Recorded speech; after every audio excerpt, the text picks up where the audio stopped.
Bonjour et bienvenue dans mon atelier. Aujourd'hui, j'attaque le petit projet de cette burette à huile. Projet proposé et amené par Christophe Petetas. Salut Christophe, merci pour ta bonne idée. Celle-ci va donc être le fil conducteur des prochaines vidéos à venir. Je vous ai déjà fait une petite présentation rapide de mes débuts de plan et mes dessins sur Fusion 360.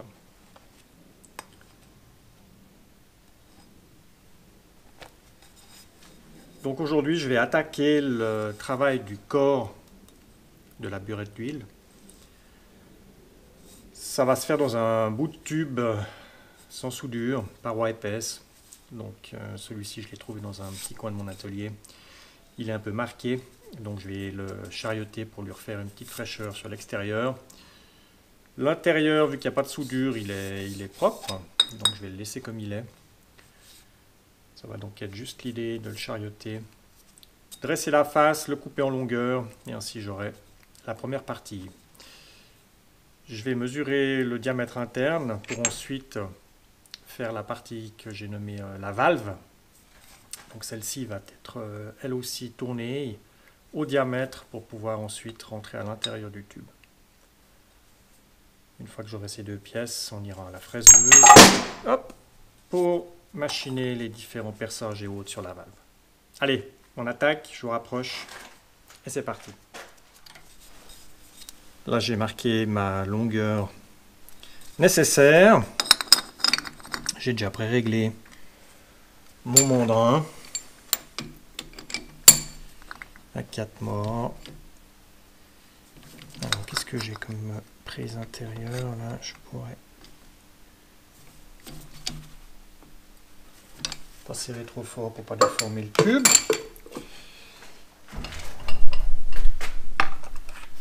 Juste regarder quand même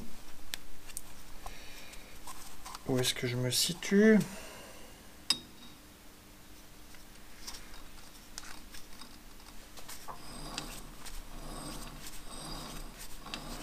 Ah, il était bien pré-réglé ce petit. Alors où est-ce qu'elle est ma clé? Oh là là. Elle est là. Alors ici je suis au plus loin. Je desserre un peu derrière et je resserre devant.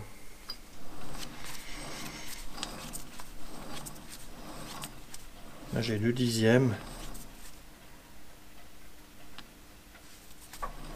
Est-ce que je vais pouvoir diminuer un tout petit peu ça?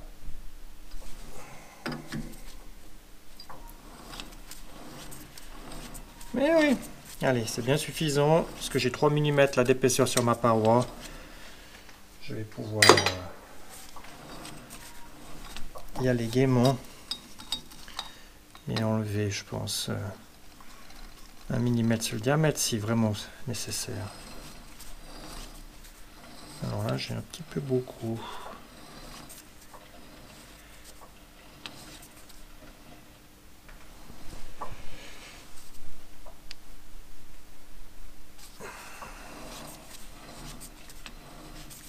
Ce qui voudrait peut-être dire que je pourrais augmenter quand même un peu mon serrage.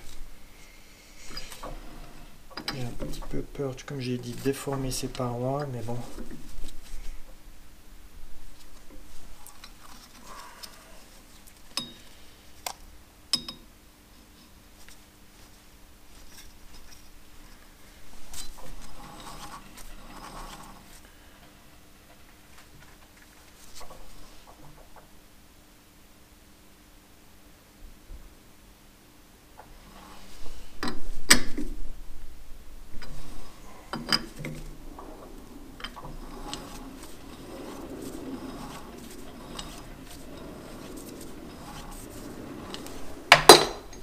Allez, ça va aller comme ça.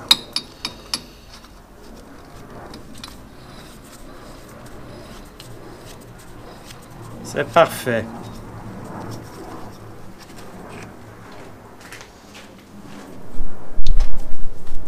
Toujours mon porte-outils avec mes plaquettes WNMG.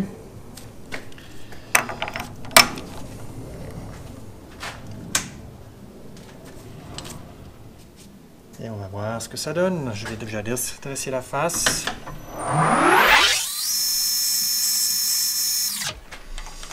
Alors pour travailler dans un tube, je sais que généralement ça siffle. Et mettre ça dedans. Diminuer ces sifflements.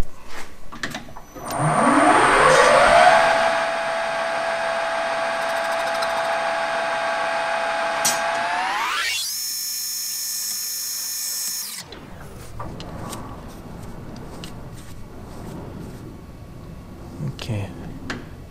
Je vérifie juste là que je travaille sur le diamètre complet pour éviter de faire une passe à vide. Je peux même augmenter un tout petit peu. Donc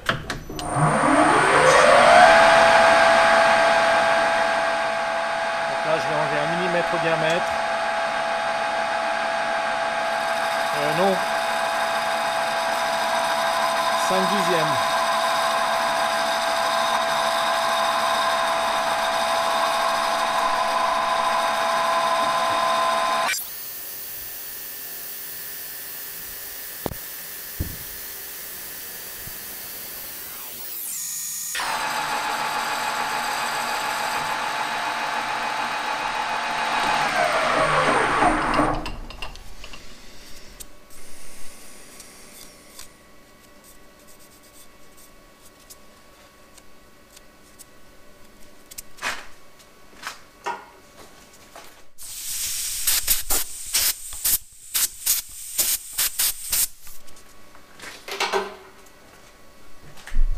Donc là j'ai fait ma première passe, mon avance était un petit peu faible, donc j'ai augmenté, maintenant je suis à 0,27 par tour.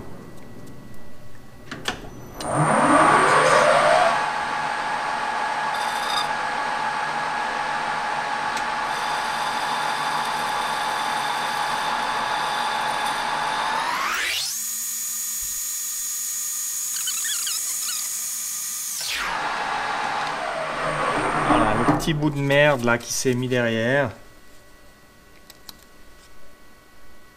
Celui-là, il m'a tué le... Alors, de toute façon, je vais pas faire un machin brillant miroir parce qu'elle va, avec les bunes qu'elle va prendre et autres, elle va de toute façon se rayer hyper vite. Donc, l'idée, c'était plutôt d'avoir une finition un peu poncée au 320 ou quelque chose comme ça. Ce que je vais donc essayer de faire maintenant, voir si je peux rattraper ça avec, pour commencer, là j'ai un papier de verre assez grossier.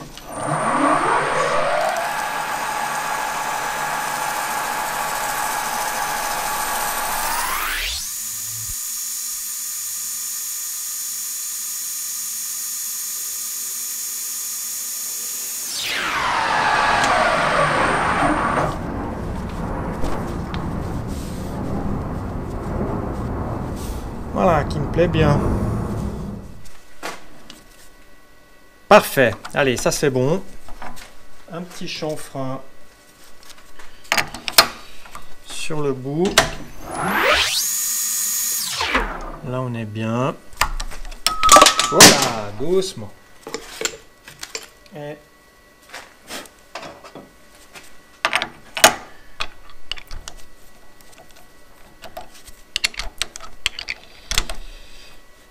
trancher ça.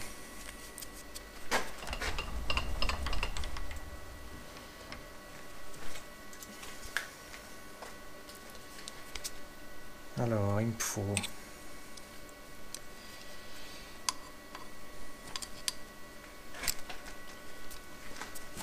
bouger ça. Désolé.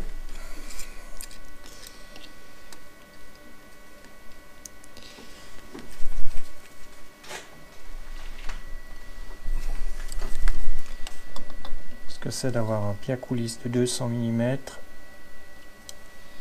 124, 5, 6, 7,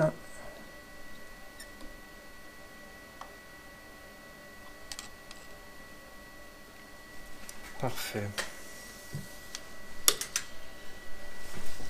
Je vous rapproche.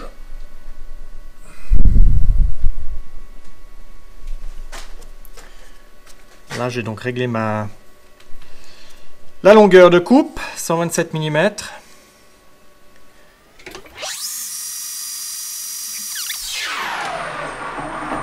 Ce qui m'énerve avec cet outil, c'est que je suis persuadé que les petits copeaux qui se déroulent vont finir par venir me marquer ma surface. Je vais voir si j'ai un autre outil.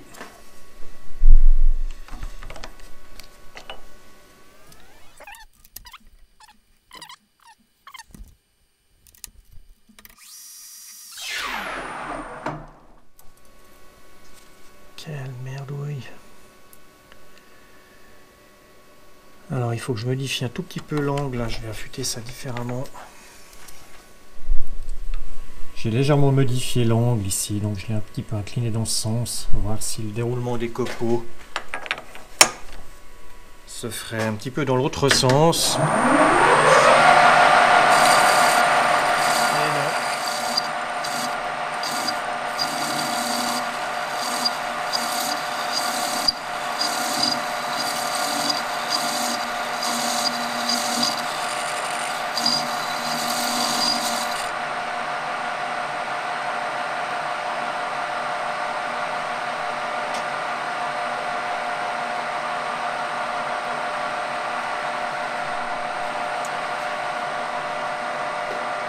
Faire gaffe là avec les manches et les habits, hein. C'est pas conseillé là de...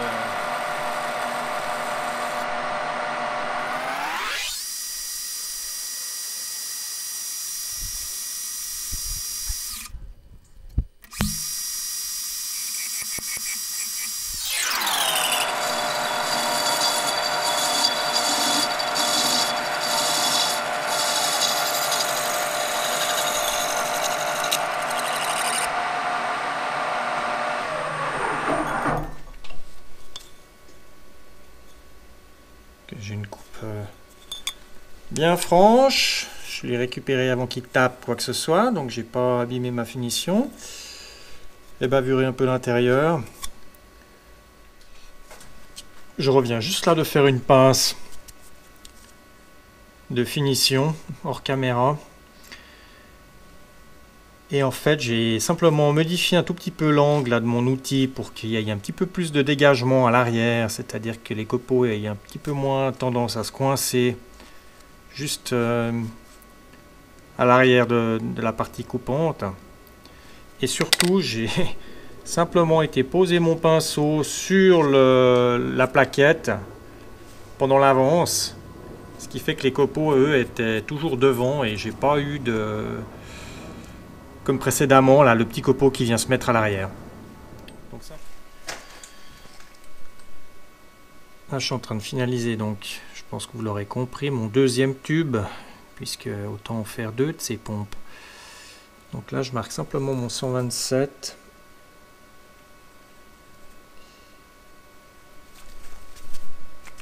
Et au lieu de faire mon chanfrein à la lime, là, comme précédemment, je vais essayer de le faire directement avec ma plaquette,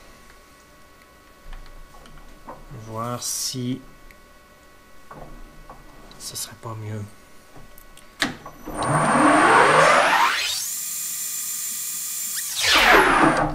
C'est beaucoup mieux. Un joli chanfrein.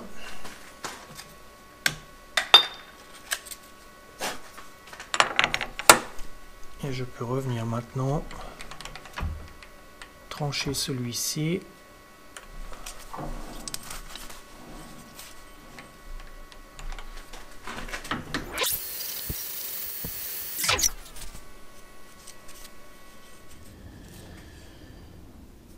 La suite, on va attaquer le corps de la valve. Donc là aussi, j'ai un plat d'alu 12 mm. Je vais voir une fois que celui-ci, je l'aurai tourné sur les extrémités, si je vais à la fraiseuse lui redonner une petite fraîcheur sur le dessus ou pas. On verra ça. Pour l'instant, on va déjà le serrer dans l'étau, dans le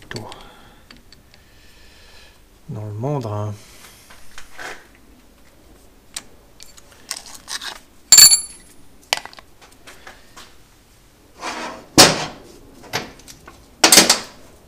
ce matin j'ai fait fort, je suis parti en catamini de la maison. J'ai laissé les plans que j'avais préparés.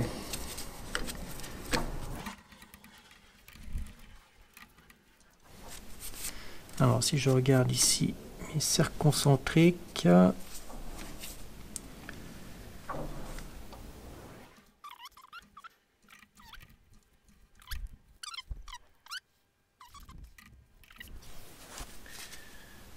et on va vérifier ça au comparateur.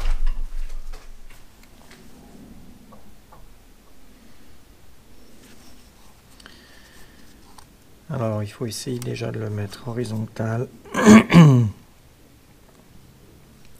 et au centre du mort.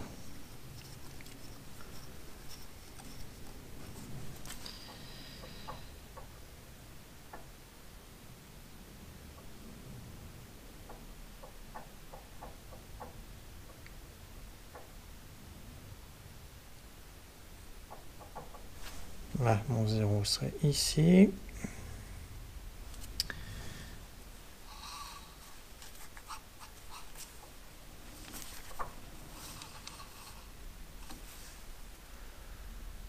Alors, ce que j'ai pas regardé,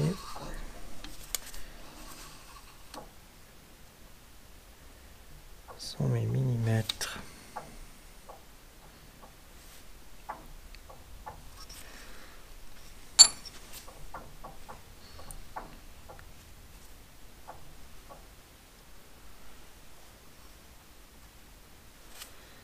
Cinquante et un.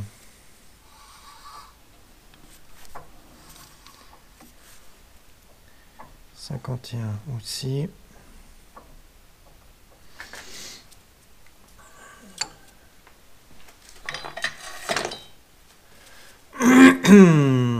Il faut que je me rapproche ici. Donc les serrer un peu là. Et pousser de l'autre côté.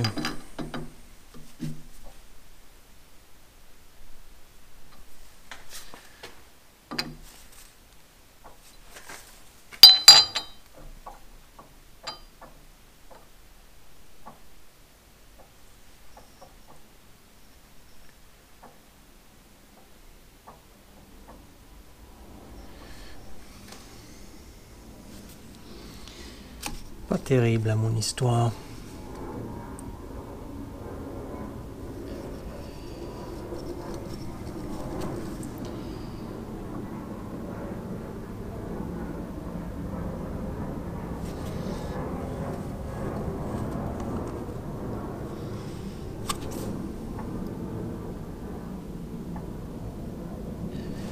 Ok. Alors 50.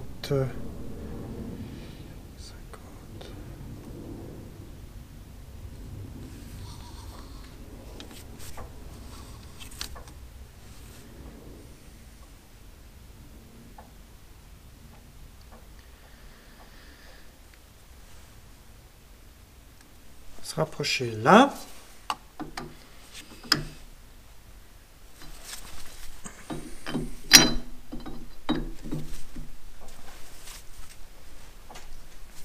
À la moitié de la distance, si possible.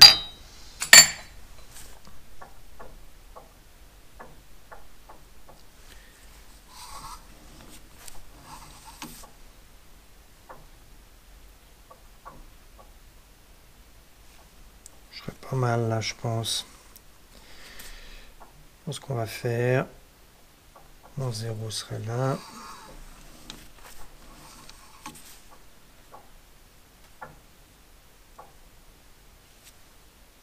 Je suis à 7 centièmes, c'est parfait. Alors, suite, ce sens-là.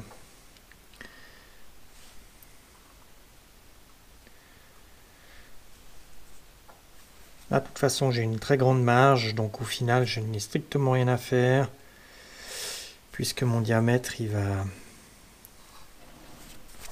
diminuer. Ouais, je suis aussi à 3 centièmes, allez. On est bon comme ça.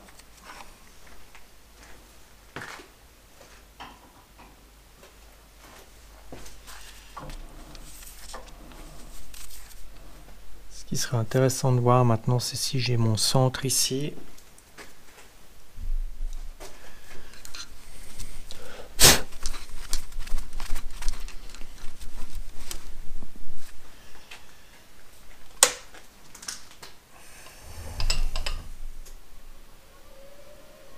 On va venir centrer un tout petit peu là, que je puisse maintenir ça.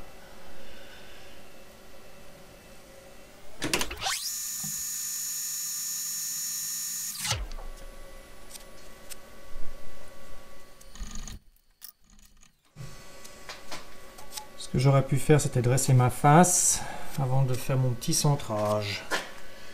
Ça aurait été plus malin.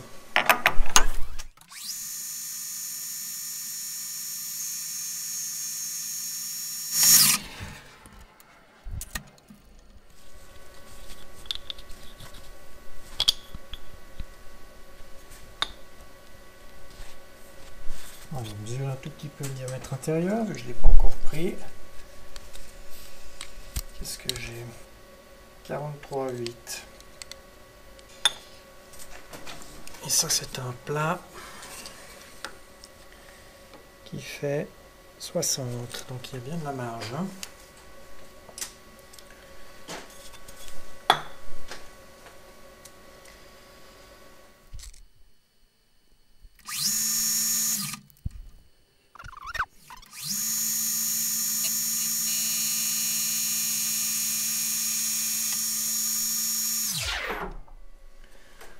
Sur la vidéo là, du gars aux États-Unis, il a donc inversé son outil. Hein. Il a pris un outil pour aller à gauche, il l'a mis à l'envers, il tourne dans l'autre sens, ce qui fait que les projections vont vers le bas, ce qui semblerait être une bonne idée. Mais j'ai pas envie de repointer tout ça, donc je vais me prendre des copeaux dans la figure.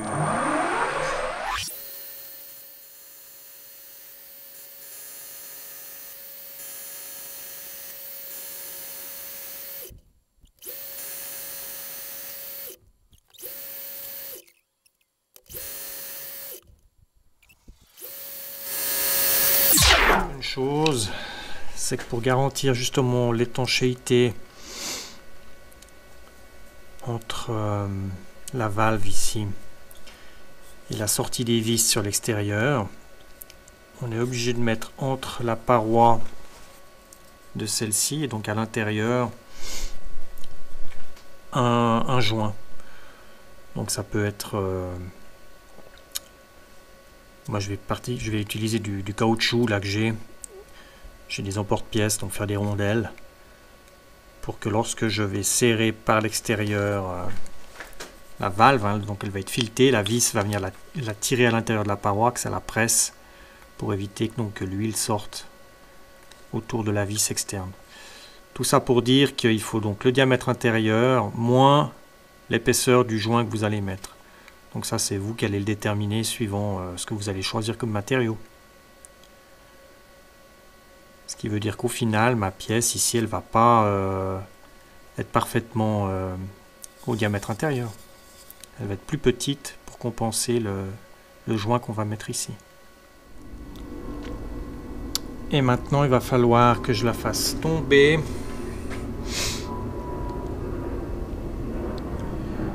Mais là, je pense que je vais pas avoir d'outil suffisamment long.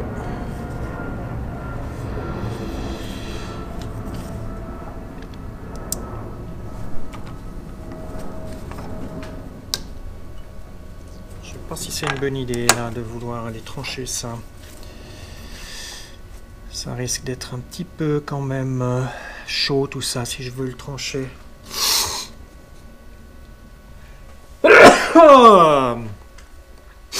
Merci à ceux qui m'ont dit santé. Je vais plutôt le couper avec ma scie. Et puis je le mettrai dans mon étau de fraiseuse pour redresser ça proprement. Ça sera plus sûr et moins risqué que de vouloir le faire tomber avec un outil à couper. Donc là j'ai ma première pièce de prête. Il me reste à faire la deuxième. Et puis, on passera sur la fraiseuse.